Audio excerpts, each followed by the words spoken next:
3월 1일 화요일 하나님께서 오늘 우리에게 주신 말씀은 누가복음 18장 1절에서 8절까지의 말씀입니다. 제가 읽겠습니다. 예수께서 그들에게 항상 기도하고 낙심하지 말아야 할 것을 비유로 말씀하여 이르시되 어떤 도시에 하나님을 두려워하지 않고 사람을 무시하는 한 재판장이 있는데 그 도시에 한 과부가 있어 자주 그에게 가서 내 원수에 대한 나의 원한을 풀어주소서 하되 그가 얼마 동안 듣지 아니하다가 후에 속으로 생각하되 내가 하나님을 두려워하지 않고 사람을 무시하나 이 과부가 나를 번거롭게 하니 내가 그 원한을 풀어주리라. 그렇지 않으면 늘 와서 나를 괴롭게 하리라 하였느니라. 주께서 또 이르시되 불의한 재판장이 말한 것을 들으라. 하물며 하나님께서 그 밤낮 부르짖는 택하신 자들의 원한을 풀어주지 아니하시겠느냐? 그들에게 오래 참으시겠느냐? 내가 너희에게 이르노니 속히 그 원한을 풀어주시리라. 그러나 인자가 올 때에 세상에서 믿음을 보겠느냐 하시니라. 아멘. 오늘 읽은 본문에는 불의한 재판장과 과부가 등장합니다. 어떤 것을 위해서 예수님께서는 이 비유를 사용하셨는지는 1절에 보면 잘 나와 있습니다. 우리 1절을 함께 읽어볼까요? 예수께서 그들에게 항상 기도하고 낙심하지 말아야 할 것을 비유로 말씀하여, 기도로 낙심하지 말아야 할 것을 설명하기 위해 기도할 때에 기도하고 낙심하지 말 것에 대한 설명을 위해서 예수님께서는 불의한 재판장과 과부의 비유를 들고 계십니다. 우리가 앞서 17장에서는 종말론적인 가르침을 통해서 마지막을 대비해야 함을 말씀으로 통해서 우리에게 말씀해 주시고 그 이후에 기도에 대한 성도의 신앙의 자세, 신앙인으로서의 자세를 강조하기 위해서 이 비유를 사용하고 계신 것입니다. 더불어 오늘 본문의 마지막 절인 8절 중간에 보면 인자가 올 때에 라고 말씀하시는 것을 비추어 보아 우리는 17장에 이어서 계속해서 종말론적 배경을 염두에 두고 기도해야 함이 강조된 것이라고 할 수 있겠습니다. 오늘 비유 속에는 두 명의 인물이 등장합니다. 바로 재판장과 억울한 누명을 쓴 과부입니다. 2절에서는 재판장을 이렇게 소개하고 있습니다. 2절입니다. 이르시되 어떤 도시에 하나님을 두려워하지 않고 사람을 무시하는 한 재판장이 있는데 하나님에 대한 경외함도 없을 뿐더러 사람을 무시한다는 것은 배려 없는 자기중심적인 판단을 하는 재판장이라고 할 수 있겠습니다. 그래서 이 불의한 재판장을 불의한 세상 권력이라고 바꿔서 대변해서 말할 수도 있겠습니다. 자, 그러면 이에 비해서 이 억울한 일 당한 과부는 사회적으로 가장 약한 자를 대변하는 것이라고 할 수도 있겠습니다. 자, 이 과부는 자신이 원수에게 당한 이 원한을 가지고 재판장에게 한두 번이 아닌 지속적으로 호소하고 있습니다. 우리 3절을 다시 읽어보겠습니다. 그 도시에 한 과부가 있어 자주 그에게 가서 내 원수에 대한 나의 원한을 풀어주소서 하되 이 억울한 과부는 이 재판장을 자주 찾아갑니다. 자주가 정확히 몇 번인지는 알 수 없으나 이 하나님조차도 두려워하지 않는 또 이렇게 무서울 것이 전혀 없는 그 재판장이 걱정하게 만들 때까지 이렇게 과부는 재판장을 찾아가고 있습니다. 우리 4절과 5절을 보면 조금 더 구체적으로 알 수 있죠. 우리 4절입니다. 그가 얼마 동안 듣지 아니하다가 후에 속으로 생각하되 내가 하나님을 두려워하지 않고 사람을 무시하나. 5절입니다. 이 과부가 나를 번거롭게 하니 내가 그 원한을 풀어주리라. 그렇지 않으면 늘 와서 나를 괴롭게 하리라 하였느니라. 사람을 무시하는 것이 일상인 이 재판장은 얼마 동안은 평상시에 하던 대로 이 과부의 억울한 호소를 듣지 않고 있습니다. 그러나 얼마 후에 마음이 바뀌어서 그 원한을 풀어주려고 합니다. 이렇게 마음이 돌아선 동기가 무엇이었을까요? 5절에 나와 있듯이 나를 번거롭게 하고 괴롭게 하기 때문입니다. 하나님을 두려워하지 않고 사람을 무시하려는 성품이 바뀐 것이 아닙니다. 하나님을 두려워하는 마음이 생겼다면 이 과부의 억울함에 이렇게 무심할 수가 없었을 것입니다. 그렇게 이 재판장은 자신의 자세나 마음이 변하려는 생각은 눈꽃만큼도 없습니다. 불의한 재판장이 이 정의를 호소하는 과부의 간청에 귀를 기울인 그 유일한 이유는 그 과부가 염려돼서가 아니라 자기 자신을 염려했기 때문입니다. 5절에 괴롭게 한다라는 이 헬라어의 원어적인 의미로는 눈퉁이를 친다라는 의미가 있다고 합니다.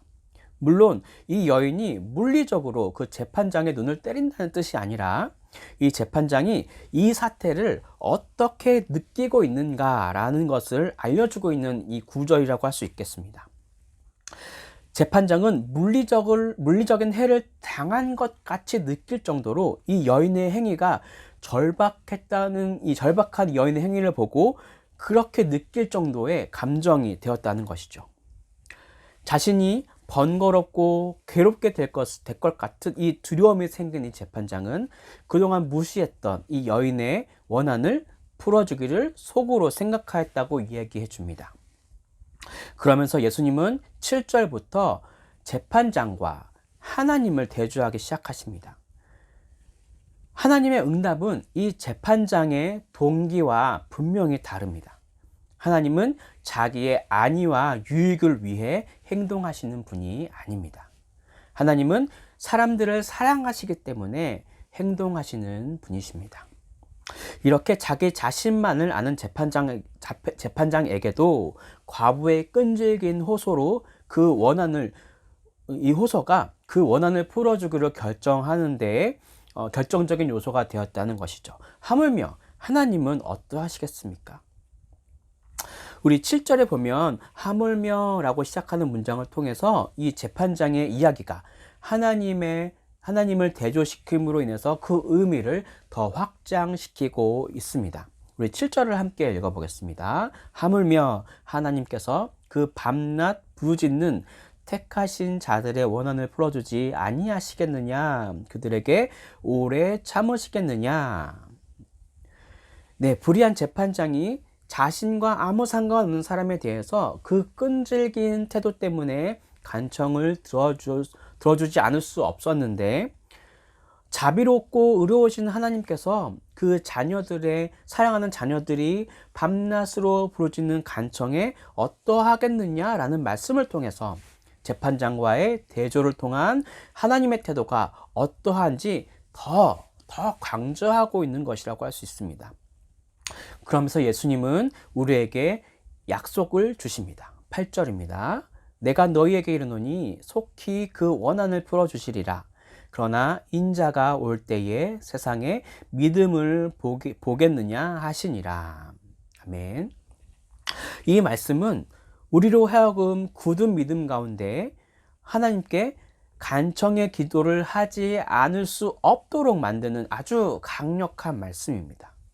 그런데 여러분, 이 분명한 말씀, 하나님께서 우리에게 약속하신 이 강력한 말씀이 있는데도 불구하고 실제적인 측면에서 내 삶에는 이런 경험이 그토록 부족한 이유는 무엇일까요? 그것은 사람들이 자기가 기도한 이 믿는 바를 실천으로 옮기지 않기 때문입니다. 믿음으로 기도하지도 않고 기도한 것을 실천하지 않는 우리의 자세 때문입니다. 또한 1절에서도 말씀하셨듯이 기도하였지만 몇 가지 현상들만 보고 기도에 응답이 없다고 쉽게 낙심하는 우리의 마음 상태이기 때문입니다. 사랑하는 우리 행전교회 성도 여러분, 종말의 시대에 살아가는 성도들에게 이 과부와 같은 믿음이 필요합니다.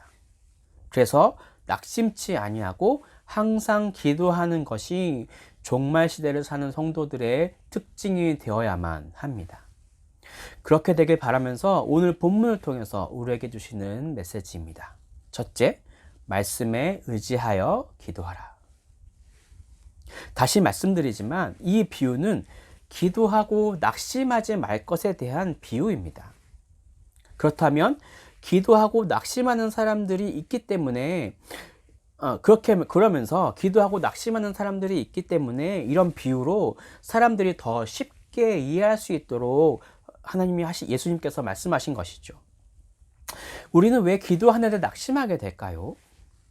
예수님은 과부를 통해서 끈질긴 간청과 그것을 이루려는 믿음을 말해주고 있으십니다.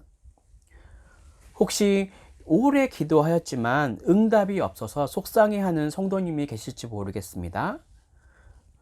우리 과부의 모습을 떠오르면서 끈질기게 기도하시길 권면합니다. 고통 가운데 있어 그것이 해소될 것을 오랜 시간 기도 제목으로 두고 계신 성도님들이 계십니까? 오늘의 이 말씀을 의지하면서 끈질기게 기도합시다. 하나님과 상관없이 사는 재판장도 이 과부의 끈질김에 마음이 변하여 원한을 풀어주기로 결정했습니다. 하물며 우리 하나님께서는 사랑하는 택함받은 자의 기도를 이 재판장보다 더해 주실 것이라는 것을 예수님께서 말씀해 주신 것을 기억하십시다. 우리의 원한을 풀어주실 주님을 기대하며 또 기도하며 기다리십시다. 이것을 소망 삼아 오늘 하루도 말씀에 의지하여 살아내 봅시다. 그렇게 살아가실 성도님과 제가 되길 간절히 바라봅니다. 그럼 오늘 우리에게 주신 두 번째 메시지입니다. 둘째, 믿음이 세상을 변화시킬 수 있다. 과부가 끈질기게 포기하지 않을 수 있었던 동기는 언젠가는 들어주실 것이라는 믿음이 있었기 때문일 것입니다. 하나님을 두려워하지 않고 사람을 무시하는 재판장이라는 것은 과부도 알고 있었을 것입니다. 하지만 과부는 포기하지 않고 기간을 알 수 없는 그 얼마 동안 꾸준히 끝을 어느 때인지 정확히 알 수 없지만 그래도 꾸준히 재판장을 찾아갑니다. 그러자 어느 순간 재판장의 마음이 움직입니다. 세상의 권력 역시 이러할 것입니다. 믿음으로 기도하면서 실천해 가다 보면 하나님이 불의한 세상 권력의 마음을 움직이실 것입니다. 하나님은 우리의 세밀한 신음소리조차 듣고 계신 분이십니다. 우리의 생각과 마음을 누구보다 더 잘 알고 계십니다. 아버지의 마음을 움직일 줄 아는 성도들의 끈질긴 믿음의 간구가 세상의 불의와 그 권력의 벽을 넘어뜨릴 수 있는 힘이 될 것입니다. 우리는 마지막 날까지 포기하지 않고 기도해야 합니다. 기도하는 대로 되지 않는다고 낙심하지 말고 기도해야 합니다. 그리고 우리의 진실한 기도를 통해서 하나님께서 불의한 자들의 마음을 돌이키사 세상을 변화시킬 것을 우리는 목격할 수 있을 것입니다. 사랑하는 행정교회 성도 여러분, 우리 믿음으로 기도합시다. 말씀에 의지하여 기도합시다. 낙심하지 말고 인내하며 기도합시다. 진실한 마음으로 세상의 불의한 자를 위해서 기도합시다. 그리고 기도로 승리하는 여러분이 되시길 간절히 바랍니다. 오늘 그렇게 또 오늘 말씀으로 기도하는 하루가 되길 축복하면서 기도로 말씀을 마치도록 하겠습니다. 할렐루야. 사랑의 하나님, 또 오늘 이 기도를 통한 말씀을 통해서 불의한 재판장과 과부의 비유를 통해서 우리에게 말씀하셨습니다. 우리가 참 믿음 없이 기도했던 모습이 있다면 주님 용서하여 주시고, 우리가 또 꾸준하게 기도하지 못하였다면 이것 또한 용서해 주셔서 우리가 마음을 다하여서 뜻을 다하여서 우리의 모든 생각을 다하여서 하나님께 기도하는 삶으로, 기도하는 크리스찬으로서 살아갈 수 있는 우리 성도님들 되기를 소망하고, 또 그렇게 기도할 때에 하나님께서 주신 응답이 속히 오는 우리의 그런 기도 제목이 될 수 있도록 하나님 인도하여 주십시오. 또 오늘 우리에게 주신 이 말씀을 통하여서 우리가 다시 한번 일어서겠습니다. 그동안 기도하지 않았던 것들, 그동안 하나님 앞에 간청하고 아뢰지 않았던 것들 세세하게 세밀하게 하나님께 기도할 수 있는 시간 우리에게 허락해 주시고 또 그런 마음 허락해 주셔서 우리가 기도의 생활을 놓치지 않도록 호흡하듯 기도할 수 있는 우리가 될 수 있도록 하나님 인도하여 주십시오. 그렇게 인도하실 우리 하나님을 믿으며 이 모든 말씀을 살아계신 예수 그리스도의 이름으로 기도드립니다. 아멘.